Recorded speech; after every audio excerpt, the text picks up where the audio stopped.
Hello, we are going to do experiment number 3, reading a photoresistor, and I have a special guest instructor for this tutorial video. All right, so together, let's look at experiment 3, reading a photoresistor. Our helper's not going to be distracting, right? Okay, so it says in experiment 2, you got to use the potentiometer, which is the blue little knob, and show them what that was. So we used that and hit a little knob, and you twisted it, and the LED got brighter or dimmer. And that changed the voltage being read by the analog input pin. But in this circuit that we're about to make, you'll be using a photoresistor, which changes resistance based on how much light the sensor receives. So you will read the light value of the room and have an LED turn on if it's dark and turn off if it's bright, kind of like how the solar lights work, if you've ever seen those. So that's right, you're going to build a nightlight. So the parts we will need are 1 microbit, which is this. So get that out. We need the microbit cable. You get that out, and I'll get this out. The cable. We will need a breakout with header and a breadboard. That's what this is called. And yours is already set up. We need 8 jumper wires. And we need, what colors do they use? So I'm going to scooch down here to the diagram. 8 wires. 1, 2, 3, 4, 5, 6, 7, 8. So they use 1, 2, 3 red, 4 black, and let's go with 1 yellow. Can you please get me 3 red, 4 black, and 1 yellow jumper wire? Okay, while you're doing that, I'm gonna read the next thing and get the next part. So the next part is 1 photoresistor. Okay, so do you have the 3 reds, 4 blacks, and 1 yellow? Okay, and I have the photoresistor, and this is what... You're still paused, I believe. No, I'm going. This is what the photoresistor looks like. It's got 2 pins, and it's got a little squiggly on the top. Okay, and then we have all of those cables there. And then we need a 10,000 ohm resistor. And those are the ones that have the orange stripe on them. So we need 1 of those. And we need 1 LED light. Of course. And we also need a 100,000 ohm resistor. So I'll get the 100,000, and then I'll let you pick out whatever color LED we're going to do. What color do you think you're going to pick? We have red, yellow, blue, and green. Maybe a Christmas color would be good. Okay, which one is that? Red or green? We only need 1. Red. Okay. All right, so we got a red LED, and let's see, which resistor do you have? You have the 10,000 with an orange stripe, and I've got the 100,000 with no orange stripe. All right, we have everything that we need. So that tells you what you need. So introducing the photoresistor. So the photoresistor changes its resistance based on the light to which is exposed. So that little squiggly line you see here, that senses the light, and then we've got probably a positive and a negative line. So to use this with the microbit, you will need to build a voltage divider with a 10,000 ohm resistor. The 10,000 is the orange one, as shown in the wiring diagram for this experiment. The microbit cannot read a change in resistance, only a change in voltage. A voltage divider allows you to translate a change in resistance to a corresponding voltage value. The voltage divider enables the use of resistance-based sensors like the photoresistor in a voltage-based system. As you explore different sensors, you will find more resistance-based sensors that only have 2 pins, like the photoresistor. To use them with your microbit, you will need to build a voltage divider like the one in this experiment.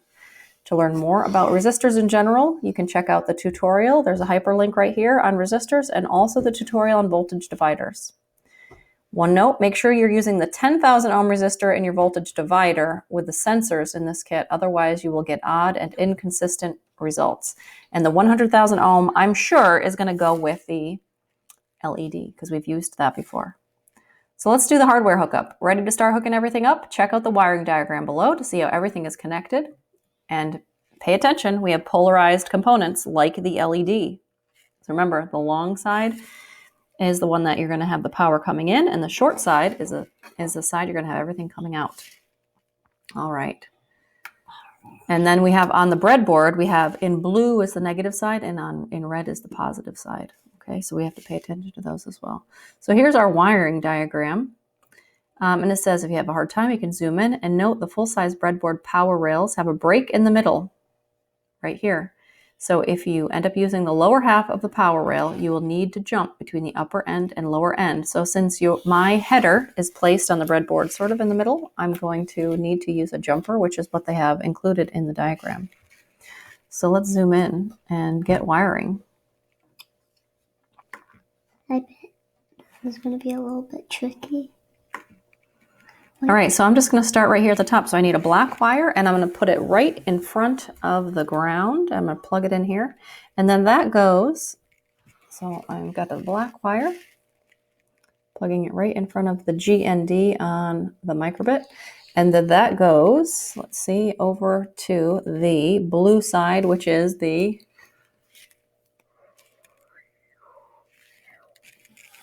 I just noticed that I have actually my board oriented differently than them, because they have the blue on the outside underneath of the header and the red on the outside. So I think what's going to be important is the positive and negative, but I'm going to pause here and just fix it real quick. Unpause. All right, so I've got mine oriented just like they do in the picture. So you can see that my header on the outside it's blue, and on the inside it's red, and then over here it's red on the outside. So I'm going to plug that black cable right next to the ground. And then I'm going to hop over to the other side, and it looks like they're at 15 on the negative. Their numbers are different than mine, so I'm just going to go up. I'm going to go up to, I don't know, 45 on the negative-ish. It's above 25. Okay, so I've gone from the ground up to 45 on the other side. Now it says a red cable is from the voltage, the 3 volts. So I need a red cable, and I'm going to put that in front of that 3v3, which is if you're looking at the header, it's 1, 2, 3 down. So right in front of it, put that in there, and then right near the negative black, I'm going to put the positive red over on that other side. So you can see it kind of matches. All right, next up I'm going to do the yellow wire, and that's coming off of pin 0. So that's 1, 2, 3, 4 down, and I'm going to plug that in here.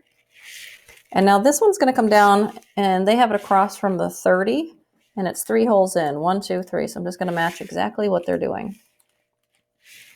Okay, and now I need the 10,000 ohm resistor with the orange stripe. So I'm going to keep going from pin 0. I go straight out to the yellow. I go out 1 more hole, and I put my resistor in.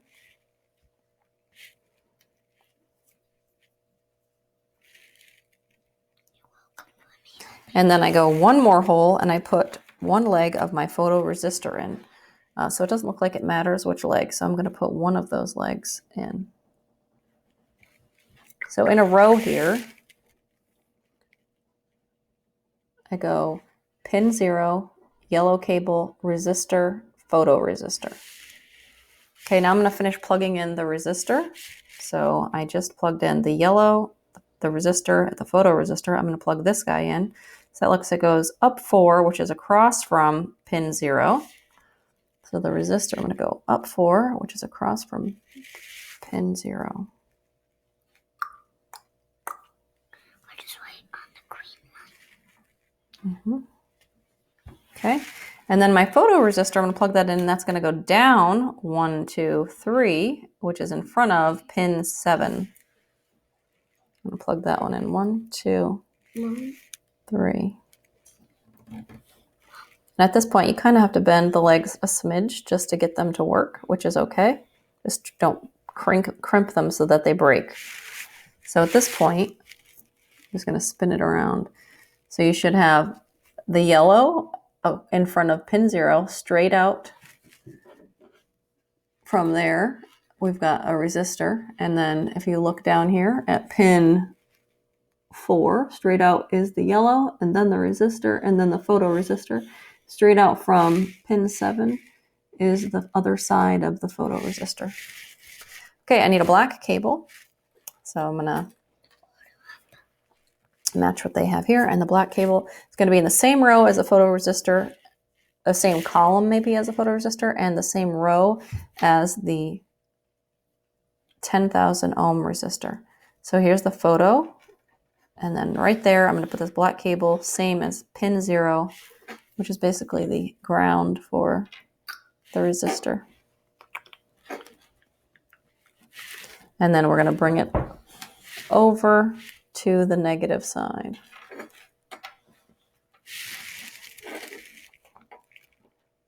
Okay, just like this diagram. All right, next up, I'm going to move down a little bit. I'm going to do this red one. So on the other side of this photoresistor, I'm going to have a red one. And I get closer in toward the header in that same row as 7. So I go 1 closer. Okay, and then I bring that out to the positive. And I'm on the bottom end of the board here on the positive, on the red positive. All right, so now I need a jumper cable to go from the top half of the board to the bottom half of the board, because around 30, it needs a jumper. Okay, so I'm going to use a black and a red. I'm going to go negative, negative, positive, positive. So just from each side of the 30, I'm plugging in a jumper. On the negative, I'm using the black on the negative, and I'm using the red on the positive.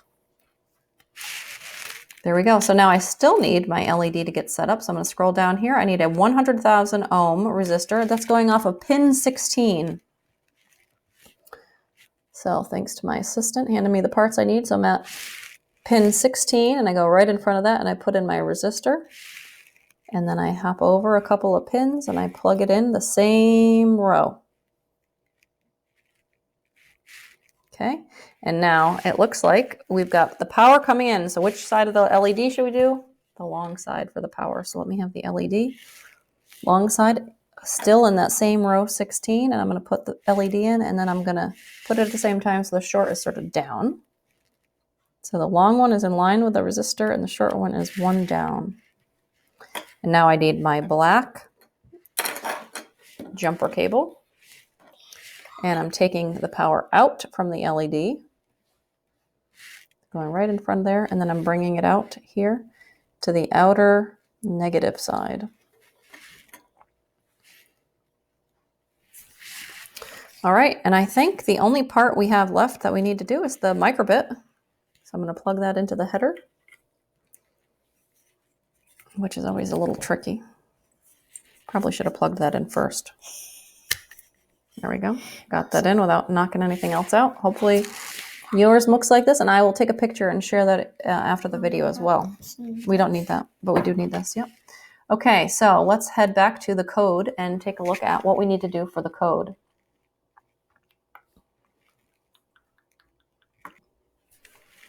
Okay, so let's see, running our script. So let's head over to make code. All right, code to note. Let's take a look at the code blocks in this experiment. If you're having a hard time viewing this code, click on the image above to get a better look. Now, last time I had a lot of success by creating 2 windows, so I'm going to do that again. So I'm going to create 2 windows and make this one sort of a skinny window. Whoops, I hate it when it does that. All right, so I got that skinny window, and then I'm going to open up make code.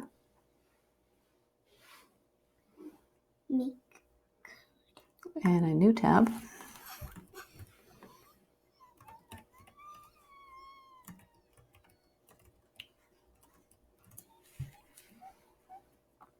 Pull that on over here. Okay, and this project is experiment 3. And this is the microbit photoresistor. Resistor.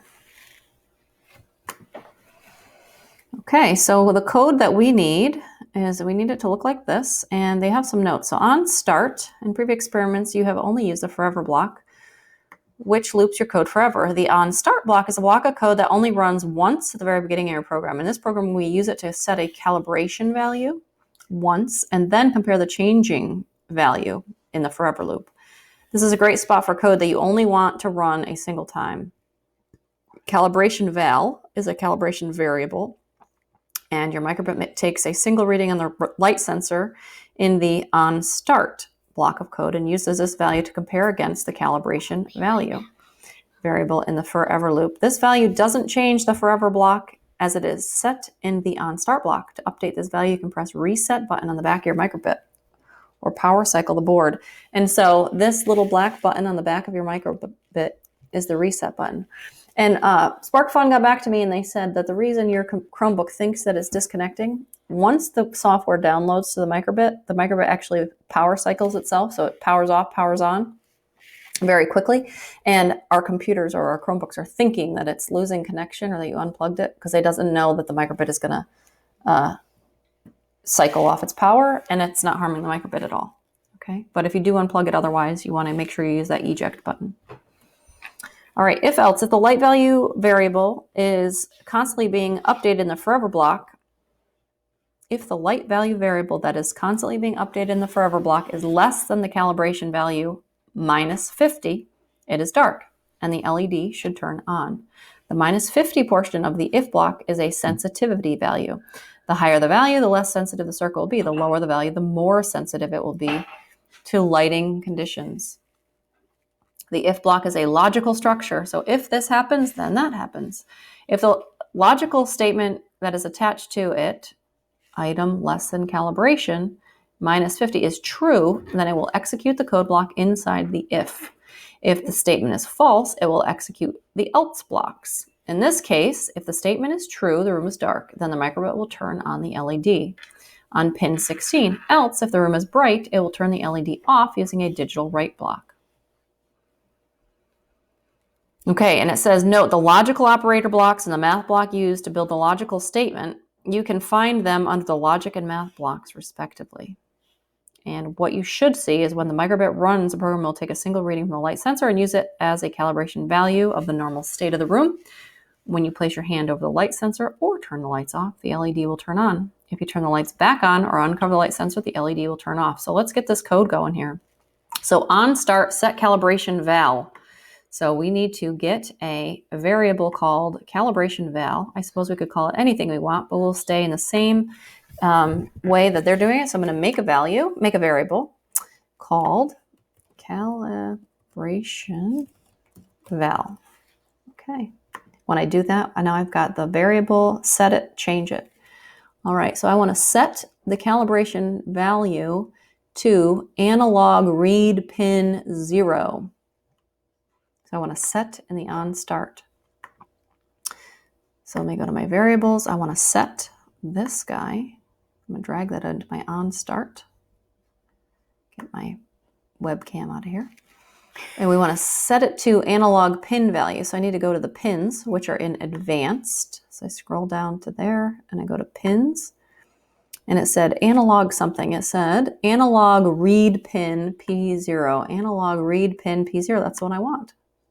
Drag that into here. Excellent. Move my forever block. Alrighty, and now what do I need? I need in the forever block set item to analog read pin. So set item, I think that was, they said in the math and logic. Let's see. Nope.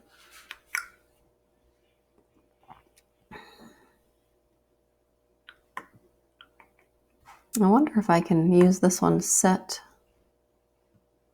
and drop that down to a new variable named item.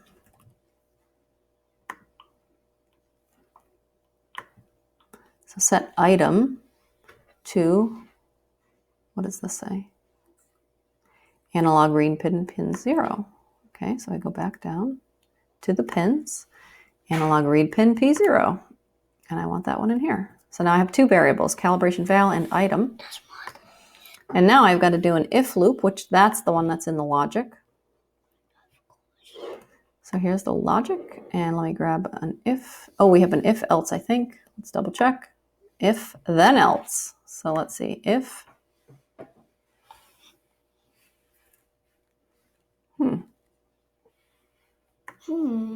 I don't know. Drag this one over. What's this plus sign do?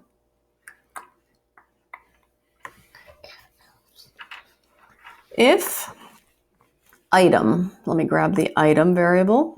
If item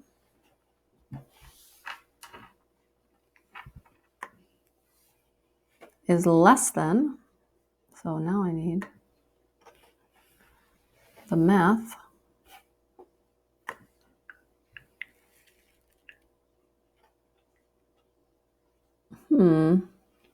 Maybe it's in logic. A comparison, it is less than. So I want if less than. All right, so if the item, so I need the item in that first block there. If the item is less than calibration minus 50. So I saw that in the math. So minus 50. So something minus something. So we need that one. All right. Okay, so if I dragged in a logic that was less than, and then I put the item in here. If item is less than, and then I need something minus something, and the something is calibration value minus 50. So I'll change that to 50. And then here I need the variable calibration value. Awesome, right there. So if item is less than calibration value, whoops, dragged it in the wrong spot, right there, minus 50, then digital write pin P16. So we need a pin. Digital write pin P16, because that's where our LED was plugged into, to 1. I think that means you turn it on. Else, digital write pin P16 to 0, which means you turn it off. Remember, 1 is on and 0 is off.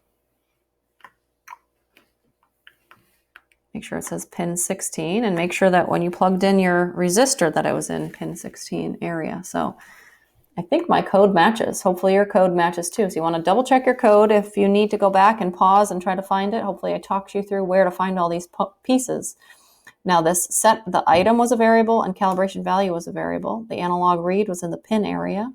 The item came from the variable. The if loop came from the logic. This turquoise piece that has the less than value came from logic. The purple part with the minus came from math. And these two red ones came from the pin area. All right, that means we're ready to download. This experiment 3, we're ready to download. This is the really exciting part. All right, so what we need to do is plug in our microbit. So where is the black cable? Here it is. And let's plug this bad boy in. All right. Last time I forgot to plug it in and I couldn't drag it to the microbit. This time I'm remembering. All right, here we go. Make sure it's facing the right way. When you put it in and take it out, don't wiggle it. Push it in as straight as you can. Hold it nice and steady. Have good support. Just push it in straight. You should hear it click. You can look on the bottom. It'll light up if it's plugged in. Nice and secure. Okay, so I'm going to set this down on the table. I'm going to press the purple download button.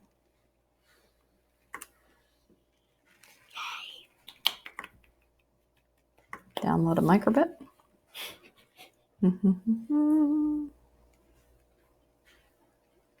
There it is. Show in folder. There's my microbit. There's the microbit experiment. Here comes the magic. Here I'll show you the microbit here on the table. See if it starts flashing. We're going to drag it over onto microbit. Let's see. It's flashing. It's flashing. Can you see it flashing? The true test here. It's copying. It's pending. It's complete. Whoa there, be careful. It cycled off and cycled on. My LED is off, but my light is on. So my photoresistor is right here in the middle. I'm going to turn the lights off and see if my LED turns on. Yoo-hoo! It worked. The other thing you can do is you can put your finger over top of the photoresistor. You can't see the LED. All right, so if I put my finger and make a shadow over it, it turns on. It's bright. It's dark. The LED turns on and off. It's a night light. How does it do that? All right, because it's a photoresistor. So there's a little squiggly metal thing in here. It's detecting how much light is in the room. It's it's got a value on there. And then the voltage is cycling through in a full-on circuit. It's flashing because our wires are in the way here. So it's confused. Now it's in the light. All right, one more time. Lights off, LED on. So hopefully this experiment works for you. If not, make sure you double check your wiring, double check your code, and good luck to you. That was experiment 3, photoresistor for the microbit. Special thanks to my special guest.